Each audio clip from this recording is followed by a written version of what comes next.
So what do you do in your first 90 days of selling insurance? That's what we're going to be talking about on this video, from the point of getting started with your licensing all the way up to getting success in selling whatever type of insurance product you plan to sell. My name is David DuFord. I own DuFord Insurance Group. We train and mentor agents specifically in the final expense face-to-face and telesales space who appreciate and value support and one-on-one mentorship. If you'd like to learn more about how that works, go to davidduford.com/FAQ. And so let's begin. So purpose of me putting this video together, first of all, is that a lot of interest is now being seen in the insurance business. I have recruited more people than I ever have over the past couple of years versus the prior several years. And it's because the insurance business is so great. There's a lot of opportunity. You don't have to have a lot of money to get started. And it really comes down to hard work and preparation and executing on your strategy. But there's a lot of pitfalls along the way. And so we want to make sure that as you get started, you avoid the common problems that you may run into by maybe picking the wrong agency or wrong product or starting the wrong way. And so the purpose of this video with the first 90 days of you getting into this business is to outline a plan of action, a checklist, if you will, of things that you should do to, as straight as possible from point A to point B, from getting started to selling, get going without being detracted, slowed down, or meandering off on a different path altogether from where you want to be, which is selling insurance successfully. So that first starts with, of course, getting licensed. If you're going to sell insurance in America, you got to have a license.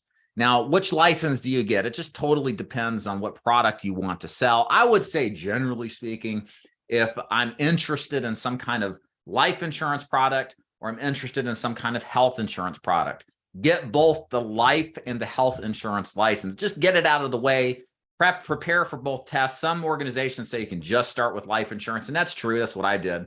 But most agents I have found eventually explore opportunities in the other space that they're not getting contracted with. So I think it just makes sense to pick up that one as well. So get life and health.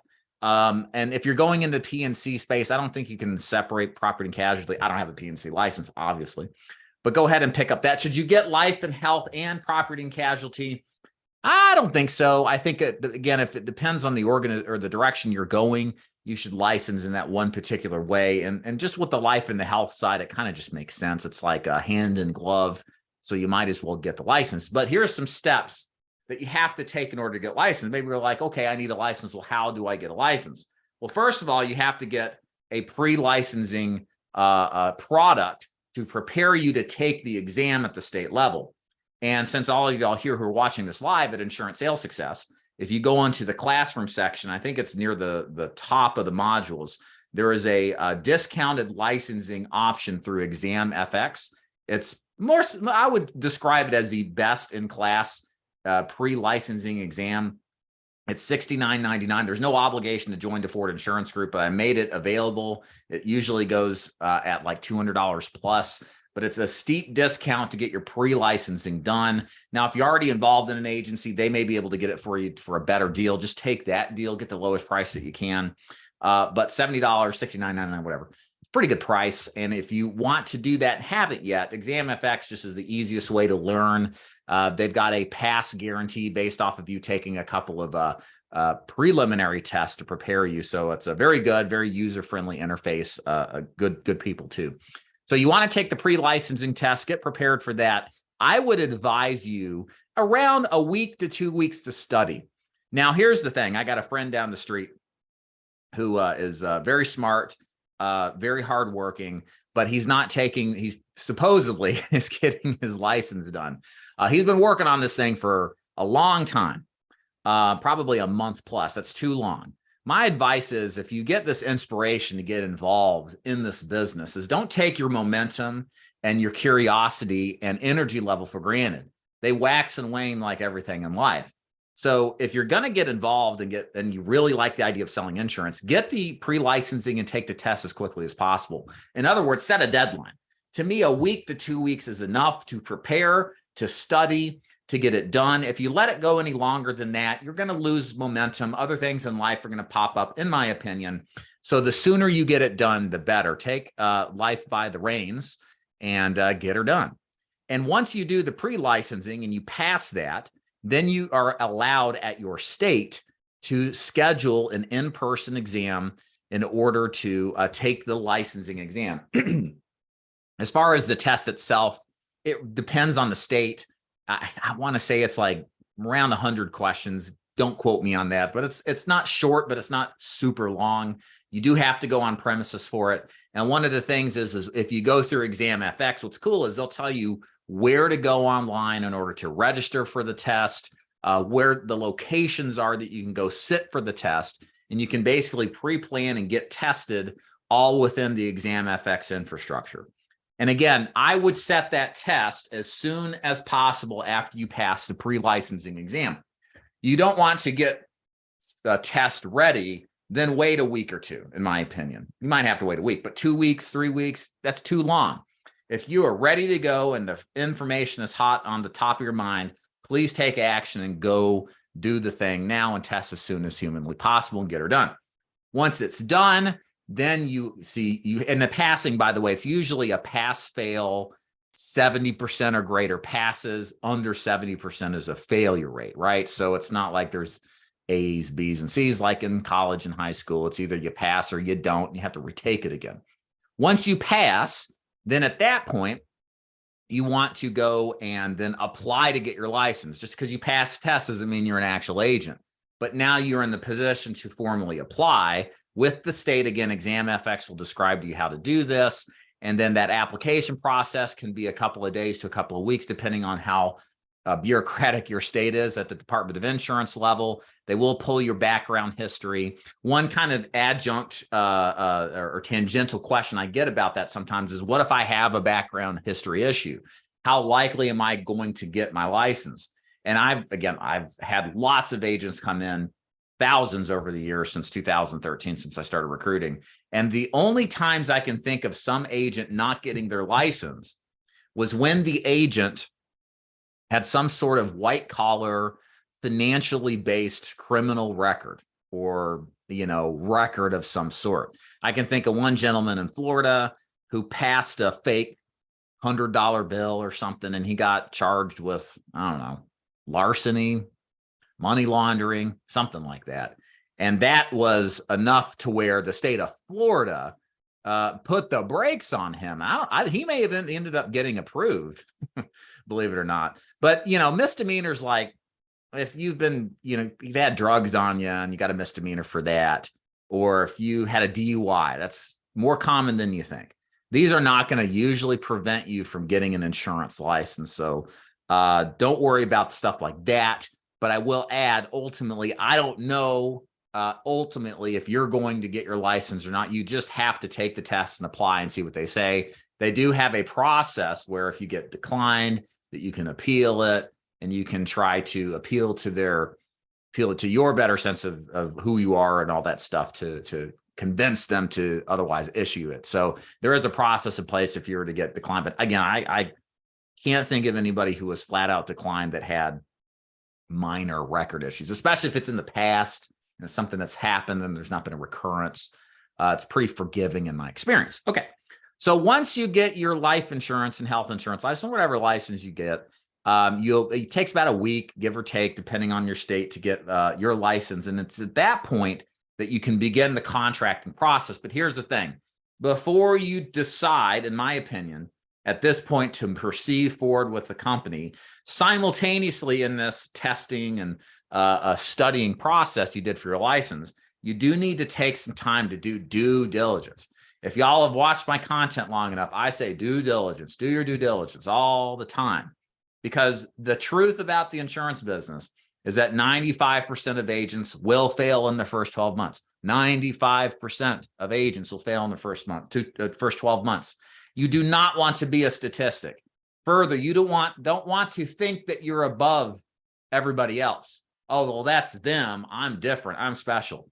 Don't inflate yourself. Don't. If anything, deflate yourself. Oh, crap. That many people fail? I'm probably going to be a statistic. Well, what do I do to prevent that? You need to be thinking about you have lower capability, even if you don't, just a mindset of, Okay, I want to be safe, not sorry. So what steps do I need to take? And that's where this whole due diligence and research process comes in. And there's a lot to study and there's a lot to do. And again, I emphasize this so much because most people don't do anything I'm about to describe.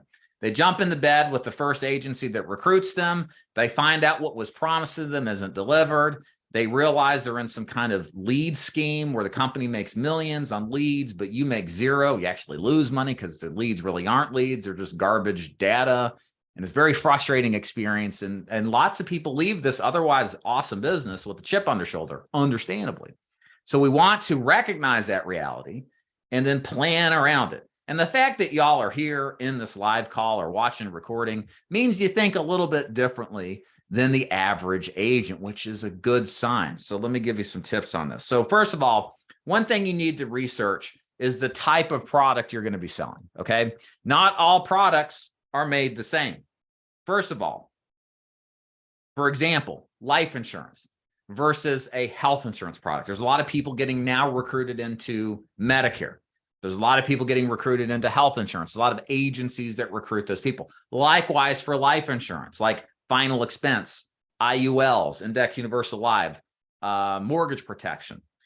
There is a difference between the health insurance products and the life insurance products. Chief amongst them, the rate in which you get paid on each sale that you make. Let me explain what I mean. Life insurance products are first year driven, meaning the bulk of the commission is paid up front when you acquire and close that deal.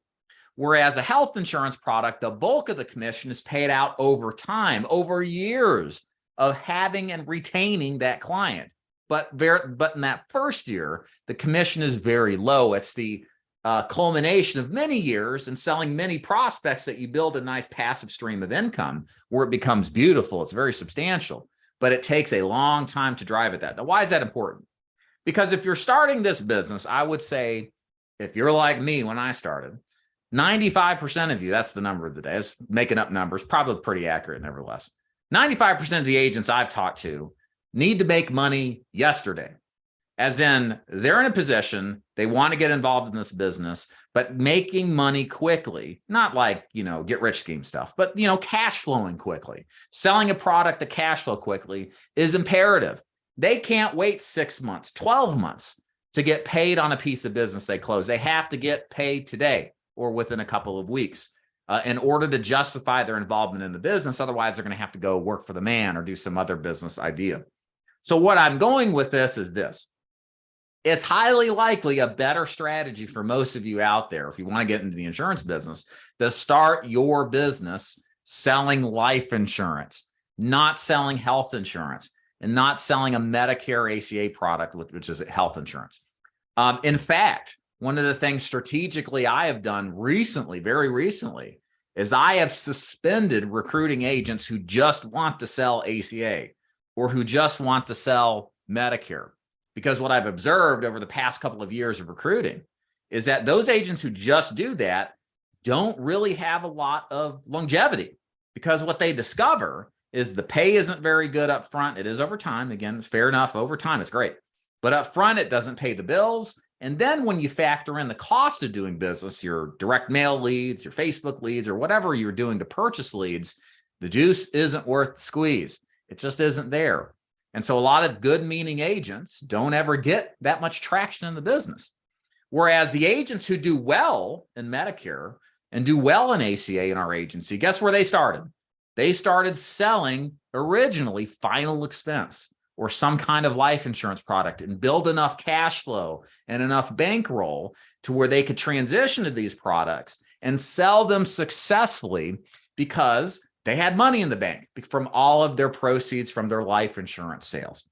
So my advice to you guys out there, unless you're just independently wealthy or your bills are entirely taken care of by your spouse or something else, don't start with health insurance or Medicare. Start with life insurance. The other advantage that you get out of selling life insurance to begin with is you actually learn how to sell.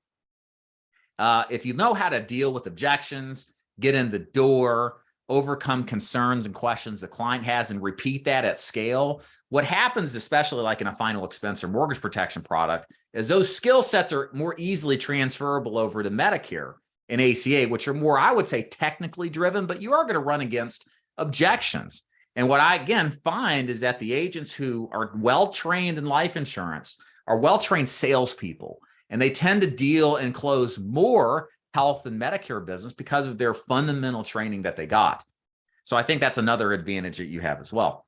Another decision you need to make in your research phase is, do you want to start this business on a 1099 basis or a W-2 basis? Let me explain how this means too. So a 1099 basis just means that you're working as your own business person, right? You're running your own agency. You're paid by the carriers on a 1099 basis. That means you don't have a wage, you don't have salaries, you don't have any of that. You're just paid based off of production. A W-2 position is where you come in at a salary, maybe plus a bonus of some kind, et cetera. But you have some kind of stability and consistency in what you can expect your income to be. Now, what is better for the new agent really is going to depend on your entrepreneurial skill set and your access to capital. In other words, money. If you've got money on hand to buy leads, you're a hard worker, you're entrepreneurial, you can think on your feet, and you're resourceful, you're probably going to do better in a 1099 position. If you're like me, and that's how I was, I didn't want a job. I didn't want to work for anybody. I wanted to work on my own terms. I wanted to work a lot. I wanted to hustle, but I didn't want somebody breathing down my back, telling me to do this, not that, and blah, blah, blah, blah, blah. So a 1099 approach where I was running my own agency was a better strategy. I say my own agency, it was just me and the agency, but I was responsible for my success or failure. This is how we work at the Ford Insurance Group. By the way, we don't hire agents other than those who are 1099. We do have a free lead program for select agents who maybe don't have the money or access to cash to buy leads. It's an 8-week program. We build them into the point where they're making sales, they're saving money, and then get them into a higher commission contract so they can buy their own leads after approximately 2 months of doing that program. That's kind of a middle ground to where you're still autonomous, you run a business, but you're working towards maximizing your pay because of the money that you sold and made from your sales that we provided leads to you for free. The other opportunity is W-2, of course. And look, W-2 is not necessarily a bad setup. You will never make a lot of money relative to what the 1099 position will do, because as somebody who's got a job and there's a trade-off for guarantees on income in exchange for your maximal output. If you're comfortable making $50,000, $75,000, maybe tapping out at $100,000 a year, that's kind of what I've seen with a lot of these W-2 organizations, PNC, life and health insurance as well. That's fine. If you just want a job to go to and have some predictability out of it, you're not as enmeshed in the idea of entrepreneurship, running your own thing, having these big dreams and goals from an entrepreneurial standpoint, the W-2 position might be a better way to do it. Don't be fooled, though. I will say this. Sometimes there's this thought that a W-2 position is going to provide you a better outcome when it comes to your training. That is not necessarily the case. In my experience, many times, the W-2 positions are terrible at training, although sometimes they're really good. So a lot of people think, well, I'm going to go work for somebody and have them pay me, and I'm going to learn the business for 6 or 12 months, then go solo. Doesn't happen that often that it's that exactly that way, especially from the idea that you'll get the proper training. You have to look at training, again, another research item here, individually based off the organization.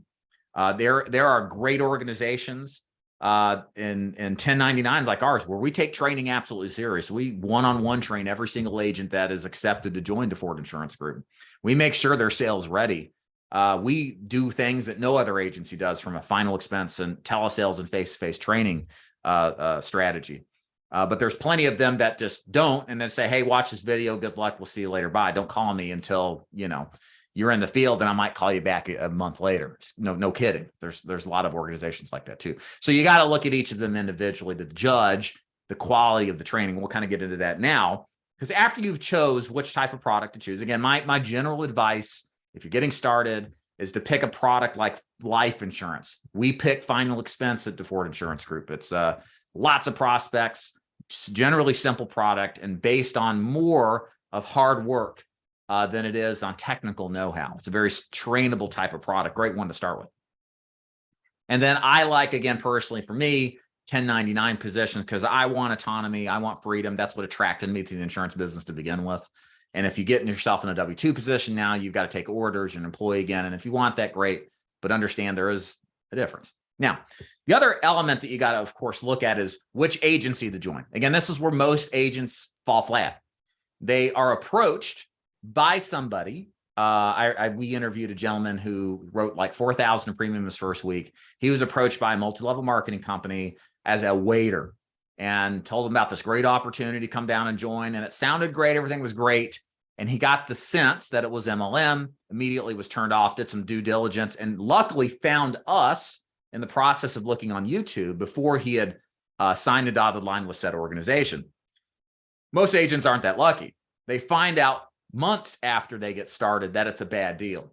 And unfortunately, because we all are generally as entrepreneurs, optimists, we try to look for ways that make a bad situation better, which means we spend more time on something and more time passes and generally things get worse.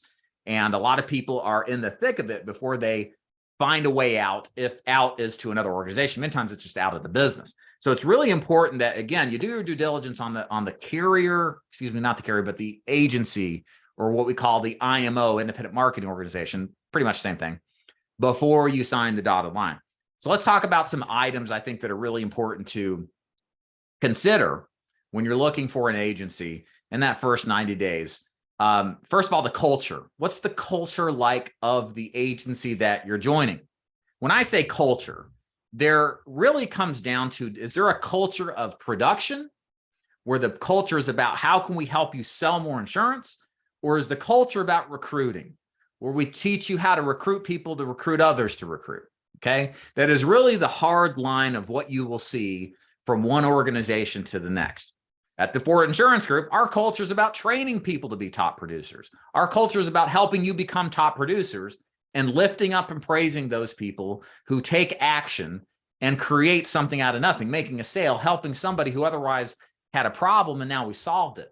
And we attempt time and time again, over and over, to refine, to sharpen the saw, to improve our agents and lift them up so that they're more and more skilled with every passing day so they can help more and more people. We care nothing about whether or not somebody recruits for us. We kind of turn our nose to it, really. But you will find organizations who are exactly the opposite. As soon as you join, the culture is all about, look at my cars, look at my Kool-Aid, look at my watch. Don't you want this? Well, if you do, then go out and find people with the pulse, tell them about this great opportunity, then repeat that process. And then eventually, somehow, some way, you're going to be a millionaire, right? In like 90 days or less.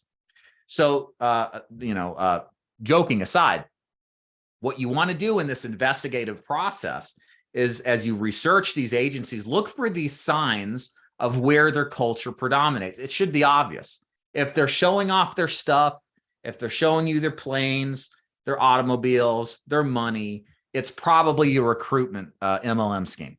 If they're showing off their agents, if they're showing how they've turned their lives around, how the training has benefited to help more people, if it's about that first and foremost, you're likely in more of a atmosphere that's driven towards training agents to be successful. Of course, I believe all agents should be in an agent-focused agency. But there are some people who prefer the MLM. I don't believe in it. I don't think it's a good thing ultimately for the agent. Really, the only good thing it's for is the top of the pyramid. But you want to make sure you test that. And don't take people at their word. Nobody's going to come out and say, hey, this company's an MLM. Or the person that you're interviewing with at said agency is not going to say, yes, we're an MLM. Everybody's going to deny it.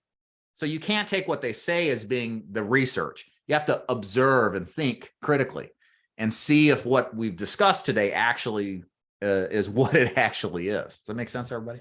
Okay. So next thing you need to look at too in your investigative efforts of the agency is how their lead system works. So in most cases, you have to understand insurance is a direct sales business, okay? You can't be in insurance business if you don't have leads to talk to. If you don't have anybody to talk to, you're not in business. You're just pretending. So along with getting an agent licensed as an agent, you have to have a system to bring you interested prospects. There's lots of different systems out there. You can buy leads like what we teach at my agency for Final Expense. You can self-generate them, either cold calling or referrals or seminars, let's say, or maybe the leads are brought to you. You need to make sure there is a not a recruitment system, a lead generation system, first and foremost. If you talk to the agency and they're like, hey, man, we really don't have a system for leads, run. They don't even know how to teach you to be in business or how to succeed in business. If they don't have people for you to talk to or a system to teach you to do this, run. It's not going to work. The other side of this too is you got to ask yourself, how do the leads work? It's not enough just to have leads. It's also it's just as important to make sure you have the right kind of leads. All right. So if you're new to the business, there's a couple of different types of leads that you can purchase. So we're going to kind of talk about the purchase lead approach because that's where most agents end up going. You can buy leads that are fresh and exclusive. Now, fresh and exclusive means they were just generated very recently and they are not resold to another organization or another agent. So you're the only person talking to that prospect. Okay. Why is that important? Well, if it was just developed and you're the only one getting it, that's a pretty good lead, right? So you're not in competition with anybody else. And they're likely that much more interested because what? They just requested information, right? Make sense? Now, the opposite of that are what we call aged and shared leads. The problem with aged shared leads is the exact opposite of the benefits of fresh and exclusive. They're old. They're sometimes years old, which means they've probably been worked already. That's why they're shared. So they've been passed around a bunch of times. By the time you show up, you're like 5-10 attempts deep. And while it's not impossible to make sales here, it's a heck of a lot harder, especially as a brand new agent, where everything's overwhelming and frustrating and worrisome. And now you're dealing with the most difficult type of lead. Ladies and gentlemen, most of the big MLMs out there, 3-letter MLMs, y'all know what I'm talking about, are getting you involved in some sort of shared, aged, or shared and aged lead system. The worst ones are charging you thousands of % over their cost to acquire the leads. And the actual act of selling you this garbage is a business model that makes them millions of dollars a month. Okay, there's one in particular. You all know who I'm talking about. Very big organization that recruits a lot of people. They acquire their shared digital leads for pennies on the dollar, like 20, 30 cents, something like that. And then say they're fresh and exclusive, retail them at $10 or $11 a piece, and sell thousands and thousands of those a day. And then resell them over again, thousands and thousands of times a day. And what ends up happening? They make a lot of money even before you make a sale. So in short, always observe and ask about the lead system. Is it fresh and exclusive? Is it aged and shared? Always prefer using the fresh and exclusive leads first and foremost.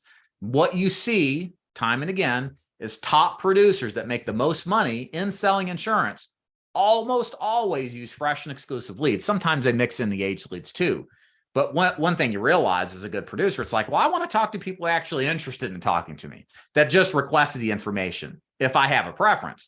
So you'll see those top producers migrate to the best because that gives them the optimal chance for success. And what you need to do as a new agent is duplicate those people who are successful around you. So one part of that is purchasing or working fresh exclusive leads. And of course, at the Ford Insurance Group, that's all we teach our agents to do, fresh and exclusive leads, including for those in the free lead program. Okay. Other thing, of course, is training. You need to be thinking about the agency you're joining is what kind of training do they have? Most everybody now has video training, has scripts available for you. That's kind of the de facto norm. But what I have discovered personally, since we've morphed how our agency operates at the beginning of 2023, is that one-on-one mentorship is the diamond in the rough that virtually no other agencies besides ours offer. Mentorship is something that is absolutely a game changer. Case in point, before 2023, we recruited agents. We had great training. My pitch has always been on the training side of things as being important, but it was all group-based training, kind of go on your own pace. And some people were very successful, but a lot of people kind of got lost in translation. because some training you just can't address in a video, let's face it, or even a group call. One-on-one mentorship is a way to uncover opportunities to improve immensely, exponentially, very quickly. And when we implemented the mentorship program, it was a night and day difference in the amount of success that we got out of agents. In February, 80% of our new telesales agents were successful. And then our face-to-face agents that started February, 95% of them were successful, defined as making at least one sale. So the point being, you got to make sure you guys are getting training, okay? If you're not getting training and the training program's not well defined, if you go to the website or the social media page and they're not talking about the importance of training or showing you examples of it, it's probably not important to them. They're probably following a mass recruiting scheme and throwing everybody against the wall, and hopefully some of you will stick. You don't want that. Comp is another thing. Commission levels are very important. Again, kind of the general rule here on commissions. How do you make sure you're paid well for your time and your effort? Really just avoid the multi-level marketing companies. They generally pay the lowest in the business because they're incentivized to run low commissions because they're an MLM structure. They've got division after division, layer after layer of people in their organizations that have to get paid based off of the agent at the bottom producing. And if, again, you're in a sales-oriented agency that values you selling insurance as opposed to recruiting, you likely are going to have a heads up in commissions. For example, there's one popular agency that I know have been around for a long time. Their highest commission levels that take millions of dollars in production a month to acquire and a lot of hard work and effort. We start our agents at those that they don't have to ever recruit. Why is that possible? Because we don't have an MLM structure that we have to adhere to make the business model work. We just recruit people to sell. And so we can offer higher commissions. There are agencies as well that are like that.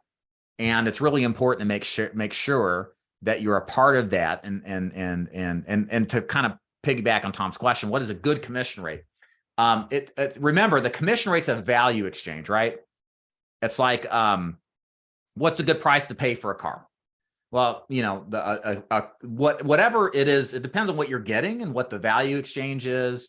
What are you getting in exchange for said price of the car, right? Likewise with commission, what are you getting in exchange for it? So for me, it comes down to the training, it comes down to commission, it comes down to the culture and all these little variables, right? So at our agency, we start agents at 100 to 110% of the annual premium. So it's pretty good.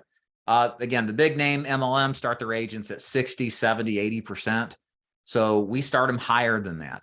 There are companies that start higher than us, but our sales pitch to our agents is what you won't find there is that you're going to get any kind of one-on-one mentorship. You might get video training, but you're going to lose a lot of opportunity and value out of training. And what you'll find anyway with us is we move commissions up higher anyway, sometimes even higher than where they're at. And it's maybe just like a 5%, 10% difference, not that big. But so as an example there, you can go to the agency and have a high contract, but have zero support. And a lot of people fail out of that. Even though they got high contracts, they don't have any kind of support, direction, systems, et cetera. So we kind of try to be in that middle ground where the commission's really good, but the offer when it comes to the training and support is bar none. Now, what is a bad commission? To me, if you're, and this is final expense, if you're at like 80% or less nowadays and you have to buy your own leads, that's a bad commission. Okay, especially if you're not getting training and support. You should be trained to death if you're paid at an 80% commission. If you're at a commission level in like the 50s and 60s and you got to buy leads, and I can name a couple of MLMs out there who do this, that's terrible. It's a racket. They're using you to pad their own pockets at the top of the food chain. Now, if you're on like a 40, 50%, 60% commission and you're getting free, fresh, and exclusive leads, that's great. We start our agents at 50 to 60% on our 8-week free lead program. And hey, they're getting fresh leads that would normally cost them $500 to $1,000 a week, depending on the volume. So it's a good exchange because that money otherwise would have been used to deduct out of the commission level, right? So long story short, it depends on what you're getting, right? It's a complete picture as opposed to just the commission in a vacuum. Does that make sense? Hopefully it does. Okay. And then last but not least is long-term potential. So again, when you join an agency, one of the things I think is really important is you want to avoid jumping around the different agencies. Okay. I'm going to do 6 months here, find out it's a racket and it's bad. I'm going to go here, didn't do my due diligence again. This transitioning process going back and forth affects your ability to do business. It affects your focus. It's a very stressful occurrence having to quit an agency to start somewhere else. It's better to do your due diligence and figure out which agency is best from the get-go. And part of that is knowing what you want to do long-term to the best of your abilities possible. So for example, one thing that I've seen amongst agents is that if they start in life insurance, which most should start in a life insurance product, you'll probably want to pick up a health insurance product or Medicare product later to sell. Why? It's residual income. It's an ability, it's a way to develop lifelong earning capability. In addition to selling your life insurance, you're developing a stream of income that's somewhat passive, and that's a good thing to do and differentiate your income down the line. So what we do, for example, and one of our value propositions at DeFord Insurance Group is that we're just not going to teach you to sell one product at just final expense. If the time comes 6, 12 months down the line, you have the opportunity within our agency to learn how to sell Medicare, learn how to sell health insurance, whatever you want to do, because that is going to keep you with us. And you've got a platform of support and training that you already know, like, and trust.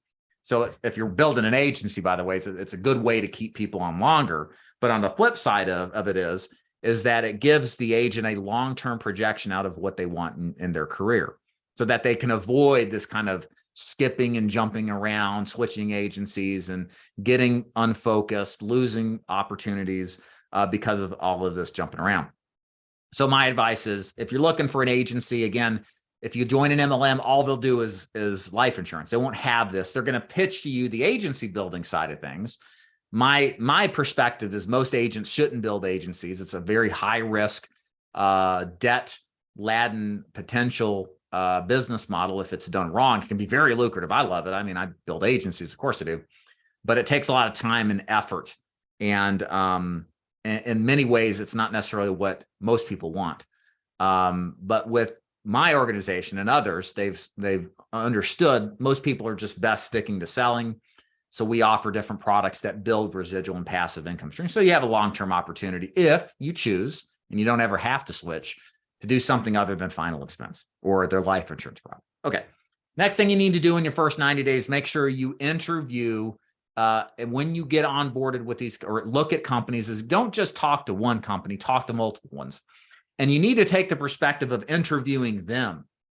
Now, you might be thinking, well, in most jobs, I go to them and then I am interviewed and I am asked questions and I am, go through this process.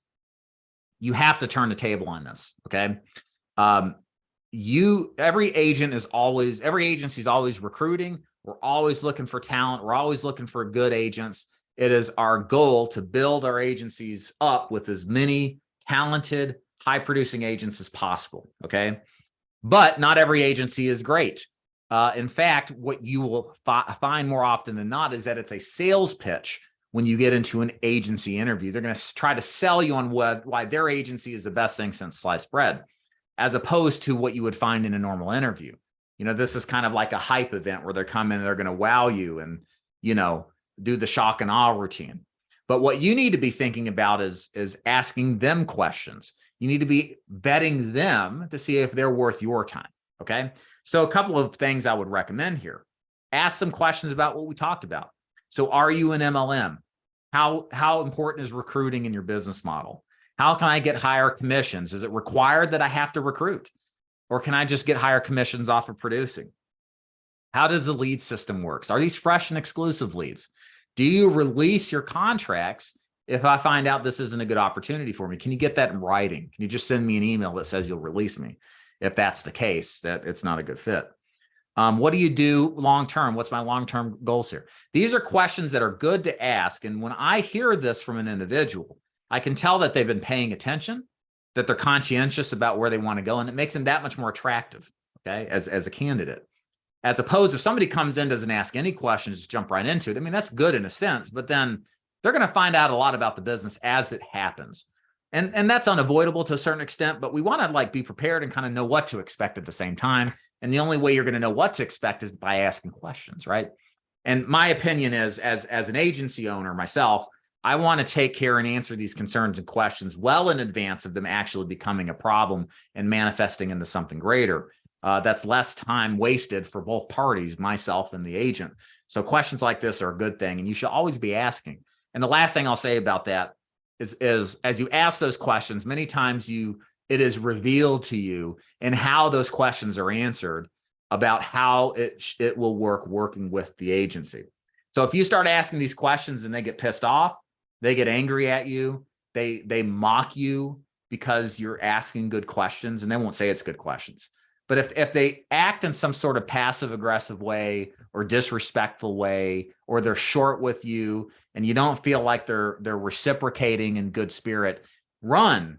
You really don't need to hear anything else, because ultimately what we're looking for are good relationships with our agents. Should look for good relationships with agencies. And if there's already a communication problem from the get-go in talking about this stuff, does it get any better? No, it usually gets far worse. So if you get that, trust your instinct.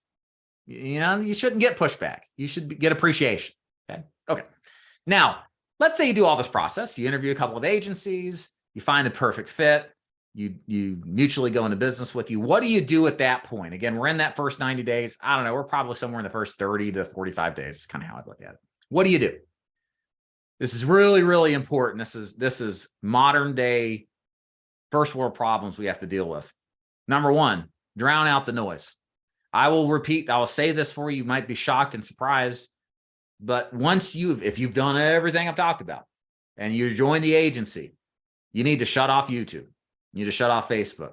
You need to shut off all of the noise, because what you will have happen if you don't is, as you start going through the process, as you start going through the sales and marketing system, if you're on Facebook, if you're on YouTube, you're going to hear somebody be in counter or in opposition to the strategy you're doing. And what happens is, if you're in a moment of frustration, annoyance, confusion, and you start to rely on the outside picture, you'll start to lose faith in the process, when really, at the end of the day, if you're in a good process, presumes that entirely. If you're not, totally different situation.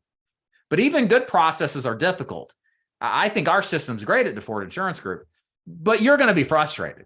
You're not going to make sales every day. You're going to wonder if the strategy actually works when it does, but that's just part of the learning process, is learning and going through the motions and adhering to the system.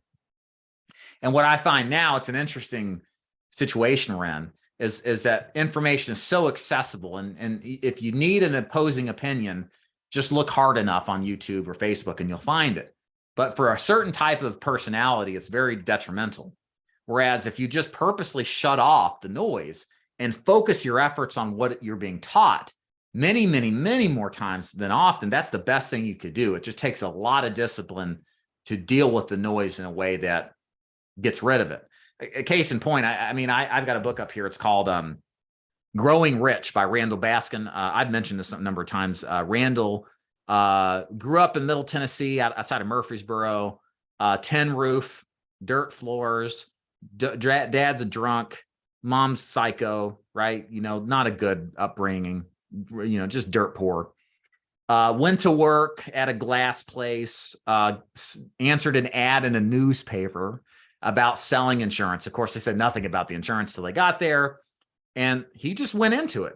He didn't have like 5 different agencies vying for his attention. It was one agency, one ad in the newspaper, and he did what he was taught. Was it perfect? Probably not. But it was good enough to learn and understand the fundamentals of what it took to be successful. Randall Baskin went on to open American Continental, which was sold off to Genworth, which was eventually sold off to Aetna. So if you're selling Aetna products like the Medicare supplements, Advantage plans, et cetera, that was originated by Randall Baskin. He's still alive, very old. He's like in his late 80s, I think now. But interesting story, but kind of point being indicative of how you just kind of went with it and did it, versus now it's like, noise constantly from all directions. So you've got to be intentful about cutting the noise out. Very important in the beginning, because you'll have every urge not to be. Go all in. That's another problem I see is agents kind of dip their toe in a little bit. They don't go all the way in. There's like, this sounds good, but I'm not going to be fully committed, because if I go all in, then I'm all in. What if it doesn't work? And here's the thing about life. If you're going to do something new, a new skill set, a new career, you have to be fully committed. We see it too, even on the recruiting side. We recruit part-timers and full-timers. And we've done analyses of agents who are part-time versus full-time and what their production is. And time and again, of course, full-timers have more time, but the amount of time to the amount of policies they write, the full-timers are exponentially better. They write more business for each hour that they're in the field than the part-timer. You would think it would be the same. It would just be half of the volume, but it's more than half they're writing. So the point is, and this is just a short demonstration, part-time is fine. I started part-time. I eventually went full-time. And if you're in that position, fine. But part of this is to an argument of the ability or a level of commitment from the agent. The more committed you are to this process and following through and doing what you're being instructed to do and going all in, is the more you do of that, the more likely you're going to be successful. And there is an argument to make that there is a level of time on task here that precipitates or predicts the outcome. If you're on the phone 50 hours a week trying to sell over the phone, you're probably going to be successful, like legitimately on the phone 50 plus hours a week versus the one who's on 20 hours, right? And last but not least, give it 110%. I can't promise final expense, insurance, sales are going to be for you. But what I can tell you is this: if you give it your all and you do everything that I've described and you don't make sales, it's almost across the board, no matter what product you're selling, maybe with the exception of some longer sales cycle insurance products. If you're not making sales in that first week and you're doing everything right, like you were instructed, and you know, you're in a good agency, that's a big thing too. This business probably is not for you. I've never met an agent who was, granted, this is final expense, mortgage protection, to some extent Medicare too, who did this business diligently, all in, 110%, 50 plus hours a week for 3 months, never made sales, and then the light switch turns on, and then they're making money hand over fist. They had the eureka moment. I've never heard of that ever happening. And I've been around since 2011 as an agent, in 2013 recruiting. What I have seen time and again is that if an agent has long-term capabilities, if they join the right agency, if they do their due diligence, if they actually put their effort into selling and training and doing everything that they were taught to do, if you don't make a sale in that first week on the phone or in the field, chances are very high this business is not for you and you shouldn't do it. I routinely tell people, look, if you don't make sales in that first week, maybe it's a product change up you need to do. Maybe it's an agency change up thing you need to do. But if you got everything right there, it may just not be the right business for you. And you want to have that mentality as you go into it, not later, because one of the problems you run into is if you figured this stuff out later, like, wait a minute, I'm in an MLM. You look at your bank account, it's down $5,000 because you spent that much on the crappy leads. And now you've determined this is bad. Don't be that guy. Okay. There might be some of you on the call right now. There's still ways out of this, but if you're not that guy, but could be that guy, don't be that guy. All right. And then once you're trained and ready to sell, to kind of wrap some things out here, this is just some general mindset advice that you really need to develop as an agent in the field. And guys, it took my whole career to develop this. Everything I'm going to talk about here is somewhat unnatural, but you have to be proactive. You have to be open to change, because the way you are now, you've got to change to get to what it is that you want to, right? So we got to change some perspectives, not just deciding in the moment, but in the process of doing the business, we're going to be challenged on our mindset. We got to make sure that we work on improving these particular characteristics we talk about. First of all, don't care so much about what you make. Hard to get, you know, we're all in this to make money, Dave, right? Yeah, sure. But what you should care about more is what you put into the system. In other words, care about the input, not the output. So what's the difference? The output is the sale, right? But what is the input you need to put into to get the output of the sale? Anybody know? Activity, leads, how much work you do. And there is a connection, a ratio, a connection between what you do and the consistency of what you do and what you get. It doesn't manifest day to day or even appointment to appointment. but it manifests over the long term, week to week, month to month, quarter to quarter. But you have to go through every single day, putting in the effort, the work, hitting your production goals, more through hitting your presentation goals, your door knock goals, your phone goals, and the activity that you get from every little attempt. You start to see a numerical equation that shows you for every door knock, every 5 door knocks you do, you get a sale. Every 10 calls you do, you get a presentation. 1 out of 2 presentations you give gets a sale. And you can, from a mathematical standpoint, see what effort you have to do to get the money you get. And being concerned more about getting the input in is ultimately how you get the output out. So be oriented towards the input and what you have to do every single day to get the output you want week to week, month to month, etc. Which goes into my second point here. Live in the long term, not the short term. This is the hardest thing to do. This is really what differentiates, I think, on a very big level between mediocrity and extraordinary success. The more that you can relegate your instant demands, concerns, and urges to do something and put them off to the long term, the better off you're going to be. This is why entrepreneurship is so hard, is because we have to do this thing every day where we may have like an agent who wrote 11,000 with me last week. He ran 7 appointments, didn't get 1 sale. Very, very frustrating. But I know the guy writes a ton of business. He just had a bad day. But you have to constantly remind yourself that your outputs are manifested over the long haul. So you have to be, as much as possible, and work on this. It's a constant thing you got to work on the rest of your life as an agent. Be okay when you don't make a sale. Be okay when you get the door slammed in your face. Be okay when you don't get what you think you should. And instead of focusing on that, focus on the input. All right, I got 2 more hours to do 2 more door knocks. Let's go. I got 2 more hours before it's 9 o'clock at night. Let's try to get 2 more presentations in. Be fighting the clock. Be fighting the goals that you have for your daily activity. Don't get mired down by the appointment to appointment outcomes. They're random, but those random numbers turn into predictable numbers as you do more and more over the course of many days. But you cannot live long-term because by nature, we live in the present. So you've got to bridge that gap and always be thinking about, I'm working towards my long-term goals. And even if a bad day happens, it's that much closer to my long-term goals, okay?